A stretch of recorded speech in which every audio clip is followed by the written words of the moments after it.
Kim Jong உன்னோட பொண்ணு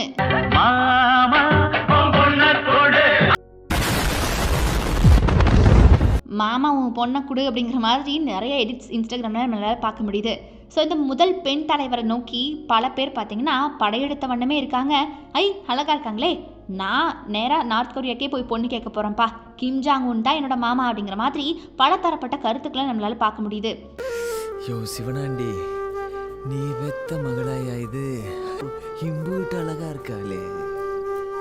விளைவுகளை தெரியாம பேசிட்டு இருக்காங்கப்பா அப்படிங்கிற மாதிரி இருக்கு. ஆமா, இப்ப சில காலமாகவே வடகொரியாவுடைய முக்கிய ராணுவ அணிவகுப்புகள் அதுபோக ஏவுகணை சோதனை நிகழ்வுகள்ல அதிபர் கிம் ஜாங் உன் தன்னுடைய மகள் கிம் ஜூஆயேவை கூட்டிகிட்டே வந்துறாரு. ஸோ முன்னிலைப்படுத்தி கூட்டிட்டு வராரு அவங்கள. குறிப்பா நாட்டுடைய உயரிய ராணுவ அதிகாரிகளோட அவங்க உட்கார்ந்துருக்கிற மாதிரி புகைப்படங்கள் அரசு ஊடகங்கள்ல வெளியாகிருக்கு. அதுபோக அந்த பொண்ணு வடகொரியாவுடைய அடுத்த உச்ச தலைவராக கூட உருவெடுக்கலாம் அப்படிங்கிற மாதிரி நிறைய விவாதங்கள் சர்வதேச அளவில் உறுதிப்படுத்தப்பட்டிருக்கு. குறிப்பா தென்கொரிய உளவு அமைப்பு அதாவது NIS தகவலின்படி மரியாதைக்குரிய மகள் அப்படின்னு அழைக்கப்படக்கூடிய அந்த பொண்ணுக்கு அளிக்கப்படக்கூடிய அதீத ராணுவ மரியாதை அவங்க கண்டிப்பா முறைப்படி வாரிசாக தயார் அப்படிங்கிறதையே உறுதிப்படுத்தி காட்டுது அப்படிங்கிற மாதிரி தகவலை வெளியிட்டிருக்காங்க. மக்களே, கிம் ஜாங்குனுடைய மகள் தான் அடுத்த முதல் பெண் தலைவராக உருவெடுக்க போறாங்களாம்.